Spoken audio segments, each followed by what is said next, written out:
Bonjour, j'ai choisi aujourd'hui de vous parler du pouvoir de la sérendipité, ce pouvoir qui peut changer votre vie.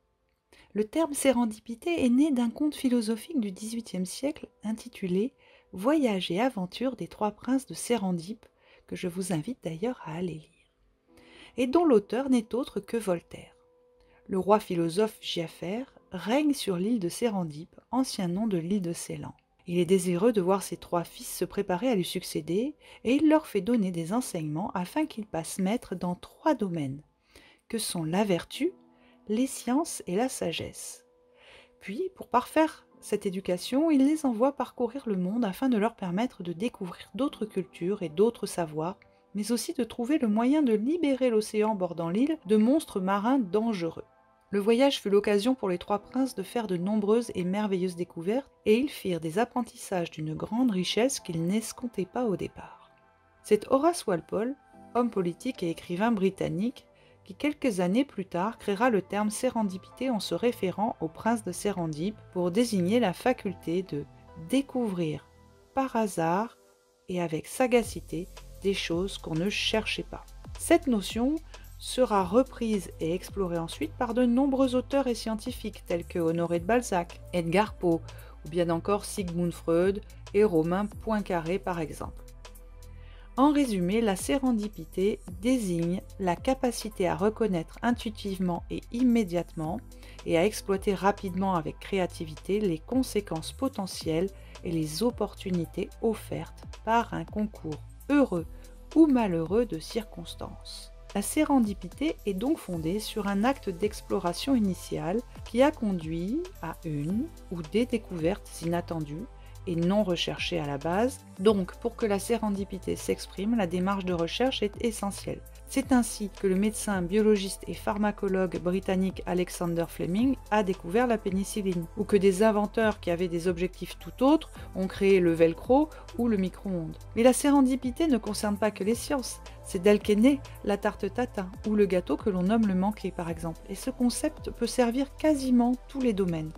La sérendipité nourrit ainsi la créativité. Alors, que faire pour nous permettre de profiter de ces potentialités extraordinaires qu'elle peut nous offrir, d'explorer, créer, inventer, vivre l'inattendu et nous ouvrir à des possibles insoupçonnés? La formule est la suivante. Il nous faut nous placer dans une démarche de recherche. Ensuite, vivre cette recherche en pleine conscience de ce que nous rencontrons sur le chemin en mettant tous nos sens et notre conscience en éveil. Nous nous plaçons ici dans la pleine conscience de l'instant présent.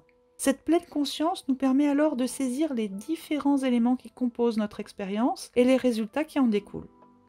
Pour être sérendipiteur, il est nécessaire d'ouvrir pleinement le cadre des perspectives, c'est-à-dire accueillir en pleine conscience absolument tout ce qui se présente et en tirer des enseignements. Ainsi, plutôt que de fulminer contre ces moisissures retrouvées dans son laboratoire, Alexander Fleming a étudié attentivement les champignons qui s'étaient développés. Et il a fait une découverte fondamentale. Il nous faut donc accepter de faire un pas de côté par rapport au plan initial afin de pouvoir toujours garder un regard ouvert sur la situation et ses différents aspects.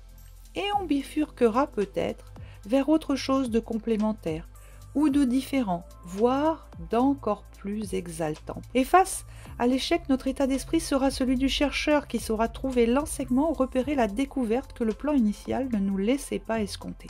Il en va ainsi également de nos relations à nous et aux autres, de nos relations au monde. Accepter qu'un plan puisse nous offrir et nous apprendre plus ou autre chose.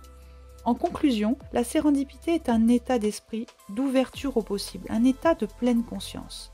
Développer cette aptitude, c'est adoucir notre vie, dans laquelle un échec devient très relatif, et c'est aussi enrichir notre vie de découvertes inattendues. La sérendipité favorise ainsi la confiance en soi, la créativité et l'ouverture au monde. Aimeriez-vous tenter cette aventure? Pour cela, chaque jour, réveillez-vous en vous répétant ceci. Je développe ma curiosité et j'observe chaque situation, qu'elle me paraisse positive ou négative.